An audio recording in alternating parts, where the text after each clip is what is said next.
रविंदर चौधरी के YouTube channel पर आप सभी का एक बार फिर से स्वागत है। आज मैं आपको एक बार फिर से मॉन्ट्रियल के जेरी पार्क लेकर आया हूँ। पहले भी मैंने इसके ऊपर एक वीडियो बनाई थी और वो वीडियो फॉल के टाइम का था, यानी कि जब बर्फ़ गिर रही थी वो तब के टाइम का था। अब बर्फ़ जा चुकी है तो एक बार फिर से आपको ये मॉन्ट्रियल का जो बड़ा सुंदर सा एक जेरी पार्क है इसको दिखाता हूँ। साथ साथ में कनाडा के अंदर कैसे आना है या कब आना है, यहाँ पर आने के बाद क्या क्या काम करने हैं, ऐसी कुछ चीज़ों के ऊपर भी डिस्कस करना चाहूँगा। अभी तक का जो मेरा एक्सपीरियंस है उसी के हिसाब से कुछ चीज़ें हैं जो आप लोगों के लिए जानना बहुत ज़रूरी है, खासकर उन लोगों के लिए जो फ्यूचर में यहाँ पर कनाडा में आना चाहते हैं और या जिनके बच्चे यहाँ पर आना चाहते हैं, तो उनके लिए क्या है। C-12 बिल जो पास हुआ है, थोड़ा सा उसके ऊपर भी चर्चा करूँगा। तो ये पार्क है, साथ साथ इसको भी आप देखते जाइए। बहुत सी अच्छी बातें यहाँ पर ये हैं कि लोगों का जो कल्चर है वो फिट रहने का है।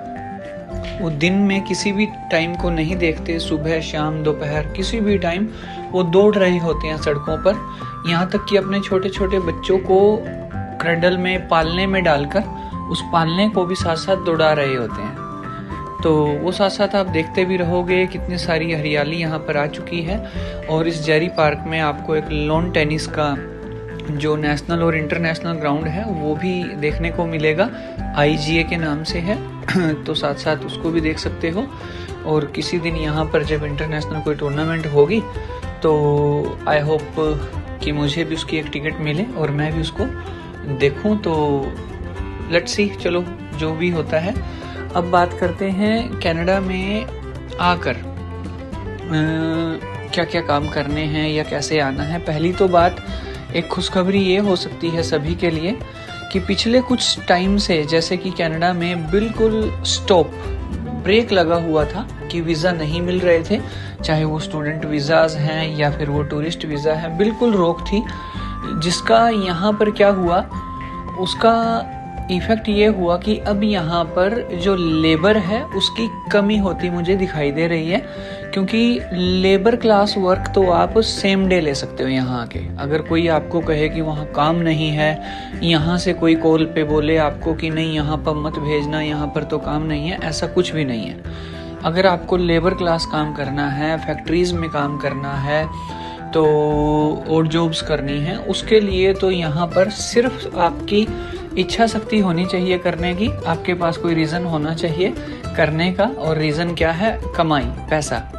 तो यहाँ पर बहुत काम है। लेकिन क्या हम लेबर क्लास काम ही करें? वहाँ से बच्चा जब पढ़ के आता है, यहाँ पर लेबर क्लास काम करना इतना आसान नहीं रहता, क्योंकि उसने वहाँ इंडिया में कुछ भी ऐसा लेबर क्लास काम नहीं किया होता। तो इससे अच्छा तो उसको क्या करना चाहिए, ये इंटरनेशनल जो ग्राउंड की मैं बात कर रहा था, ये यहाँ पर है, आप देख सकते हो, जो सामने स्क्रीन पर दिखाई दे रहा है, IGA के नाम से है। बहुत बड़ा इंटरनेशनल कोर्ट है और इसके बाहर भी बहुत सारे कोर्ट्स हैं जहाँ पर वो प्रैक्टिस करते हैं। सॉरी। तो अब क्या कर सकते हैं अगर लेबर क्लास काम नहीं? तो लेबर क्लास काम that is for survival, that is okay, but what to do? सबसे पहली बात, हर बार ये बताया जाता है कि स्किल सीख कर आइए, स्किल सीख कर आइए। ऐसा भी कुछ नहीं है कि वहीं से सीख कर आइए। थोड़ा सा अगर आपके पास बैकअप हो 10 दिन 20 दिन का, तो यहाँ पर भी बहुत सारी चीज़ें सीखी जा सकती हैं। हाँ, वहाँ पर से जैसे आप सैलून का काम अगर कोई सीख ले तो ओके, वो भी यहाँ पे हो जाएगा, but that is also a labour class. लेकिन लेबर क्लास नहीं तो क्या, उसके लिए मैं बता रहा हूँ।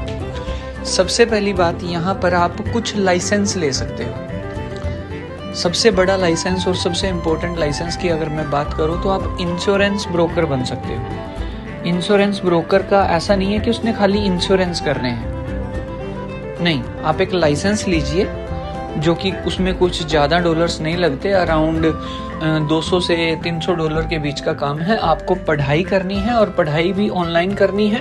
ऑनलाइन भी किसी की क्लासेस नहीं लेनी है, डायरेक्ट गूगल से करनी है, चैट GPT से करनी है। और उसको करने के बाद आप क्या करोगे, कुछ एग्ज़ाम होता है QLLP का, QLLP उसका एक एग्ज़ाम होता है, तो उसको आप एग्ज़ाम को करोगे। दूसरी जगह पर इसको LLP बोला जाता है, यहाँ क्यूबेक में है तो QLLP होता है। तो इस एग्ज़ाम को देकर आपको एक लाइसेंस बन जाने वाला है और उसके ज़रिए आप कई सारी सर्विसेज दे सकते हो।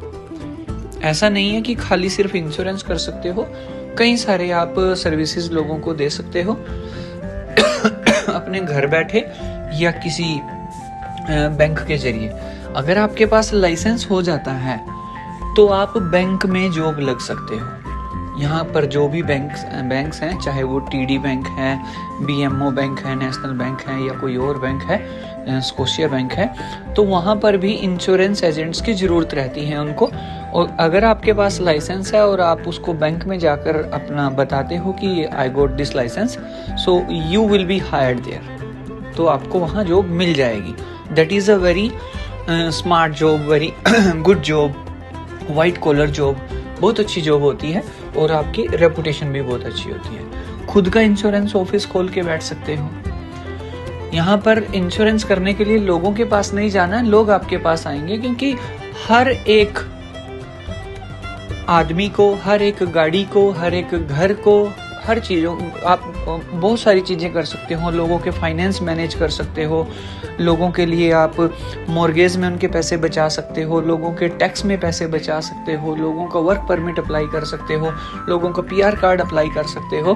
बहुत सारी ऐसी चीज़ें हैं जो आप एक ऑफिस में बैठ के कर सकते हो और उसके अंदर पैसा बहुत ज़्यादा है, क्योंकि इन सर्विसेज में बहुत ज़्यादा पैसा है। एक तरीके से ये सोच लीजिए कि जैसे आपके वहाँ पर CSC सेंटर जो होता है वो बहुत सारे क्या करता है, सर्विसेज देता है, लेकिन हमारे वहाँ क्या होता है, पैसा उसमें इतना ज़्यादा नहीं होता, बट यहाँ पर पैसा आपको पता है बहुत ज़्यादा होता है। ओके, तो यानी कि एक तो मैंने ये वाइट कॉलर जॉब बताई है, इसके अलावा मेडिकल असिस्टेंट की जॉब है, फार्मेसी असिस्टेंट की जॉब है, ये सारी चीज़ें यहाँ के सीखी भी जा सकती हैं, इनके कोर्सेज भी होते हैं, ये सारी चीज़ें भी आप यहाँ पर कर सकते हो। तो साथ साथ आप जेरी पार्क को भी देख रहे होंगे मैं इसको एक्सप्लेन करना या आंखों देखा हाल बताना थोड़ा इस कनाडा सर्विसेज के चक्कर में नहीं कर पाया हूँ। यहाँ पर बहुत सारे लोग ऐसे भी हैं जो सामने आप देख सकते हो, एक शायद ग्रीन टी-शर्ट में होगा जिसके पास मैं जा रहा हूँ। इसने अपने आप एक एयरक्राफ्ट बनाया और उस एयरक्राफ्ट को ये हर रोज यहाँ उड़ाता है। हर रोज मैं इसको देखता हूँ, मैं मॉर्निंग में यहाँ पर आता हूँ अपनी रनिंग और एक्सरसाइज करने के लिए, तो ये तब भी उड़ा रहा होता है, तो अभी भी ये उड़ा रहा है इसको। तो अब मैं इसके पास जाके इससे पूछने वाला हूँ कुछ चीज़ें, तो इसने इसको खुद से बनाया है। और जब मैंने इससे क्वेश्चन पूछा कि how much time you take it to complete it, so इनका आंसर था कि 200 आवर्स। एक्चुअली यहाँ पर जो कल्चर है वो आवर्स के अकॉर्डिंग है।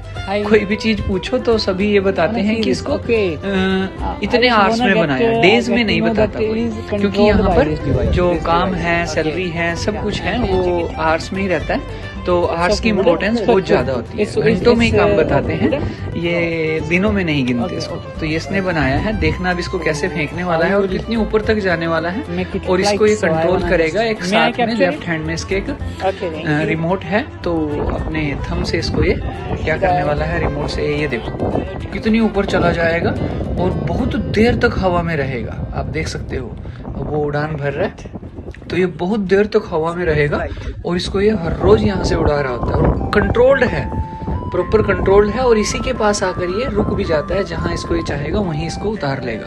काफी देर तक हवा में रहता है, 5-5, 10-10 मिनट भी रहता है। तो अगर इसका एक बड़ा सा वर्जन हो तो और भी बेटर लगेगा, बट ये सभी को अट्रैक्ट करता है यहाँ पर। तो बहुत सारे कोर्ट्स हैं इसके अंदर, वॉलीबॉल कोर्ट है इसके अंदर, मैं वॉलीबॉल भी यहाँ पर खेला हूँ इनके साथ में, और फुटबॉल है, उसके बाद रग्बी है, उसके बाद यहाँ पर पोलो है, उसके बाद यहाँ पर फुटबॉल है, रनिंग के अच्छे ट्रैक हैं, एस्ट्रोटर्फ लगा हुआ है, ग्राउंड जो हॉकी का है, फुटबॉल का है वो भी एस्ट्रोटर्फ वाला है, लॉन टेनिस के बहुत सारे कोर्ट्स हैं, बहुत सारी अच्छी टीमें भी हैं, स्केटिंग का है, आइस हॉकी का है, बहुत बड़ा स्टेडियम टाइप है, और साथ में यहाँ पर लोग वॉकिंग भी करते हैं। जितनी बड़ी कुरुक्षेत्र यूनिवर्सिटी है इतना बड़ा ये जैरी पार्क है, बहुत बड़ा और बहुत अच्छा है। और ऐसे ऐसे बहुत सारे पार्क्स यहाँ पर हैं, ओलंपिक स्टेडियम यहाँ पर है, बहुत सारी अच्छी चीजें भी हैं मॉन्ट्रियल में, आजकल यूट्यूब से सभी देखी जा सकती हैं। तो दोबारा अपने अगले टॉपिक पर आता हूँ। टॉपिक था कनाडा। पहली खुशखबरी ये है कि अभी पहले जैसे वो स्टॉपेज लगा हुआ था, लेकिन अभी यहाँ पर काम की बहुत ज्यादा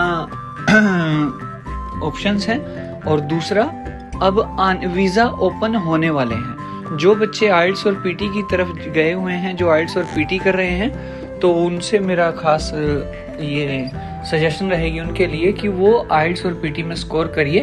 वीज़ा ओपन होने वाले हैं, बहुत जल्दी ओपन होने वाले हैं, क्योंकि बहुत सारे स्टूडेंट्स जिन्होंने अपनी स्टडी पूरी नहीं की थी या पूरी करने के बाद वर्क परमिट पर थे, उन लोगों ने बाद में जिन्होंने असाइलम लगा दिया था, तो उन लोगों को अब लेटर्स मिल रहे हैं अकॉर्डिंग टू C12, जो अभी एक रूल बदला है इमिग्रेशन का। तो C12 के अकॉर्डिंगली अब क्या हो रहा है, यहाँ पर रूल बदल चुका है। अब जिन्होंने यहाँ पर रुकने के 1 साल बाद असाइलम लगाया है, उनकी वापस आने की तैयारियां शुरू हो चुकी हैं। इवन सेल्फ डिपोर्ट लोग यहाँ से हो रहे हैं। पिछले 6 महीने से गंगा उल्टी चल रही है, यानी कि पहले लोग उधर से एशिया से यहाँ पर आते थे, लेकिन अब वापस जा रहे हैं, क्योंकि बहुत सारे लोगों को लेटर्स जा चुके हैं जिन्होंने 1 साल यहाँ पहले काम किया, रुके या पढ़ाई की या वर्क परमिट पे काम कर रहे थे, और बाद में सोचा कि ऐसे तो PR नहीं मिलने वाली है, असाइलम लगा देते हैं। तो वो असाइलम वालों को नोटिस जा चुके हैं कि आपने 1 साल के बाद क्यों लगाया, इसको आप जस्टिफाई करिए, और उसकी कोई जस्टिफिकेशन है भी नहीं है। ठीक है, 2020 के बाद से जिन लोगों ने 1 साल रुकने के बाद असाइलम लगाया है, that is not accepted here. तो अब बहुत सारे स्टूडेंट्स, कुछ तो पहले यहाँ से US से चले गए थे, और उसके बाद कुछ सेल्फ डिपोर्ट होकर इंडिया चले गए हैं, उधर से आ कोई नहीं रहा है। तो आप ये सोच लीजिए कि बहुत सारे वीज़ाज आने वाले हैं, तो बी रेडी फॉर दैट। अपना जो भी है आइल्स है, PT है, उसको करिए, और बहुत सारे एडमिशन्स यहाँ पर अब होने वाले हैं।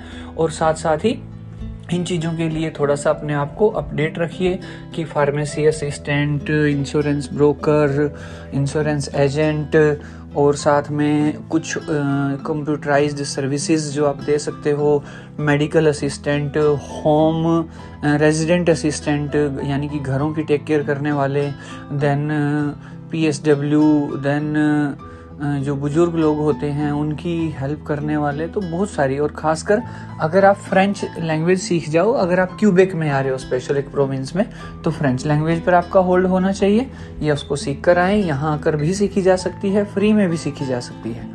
तो मैं एक फ्रेंच लैंग्वेज का भी यहाँ पर कोर्स कर रहा हूँ। तो आई थिंक आज के वीडियो में सारी इतनी ही चीज़ें करूँगा, और आगे फ्यूचर में फिर मिलते हैं।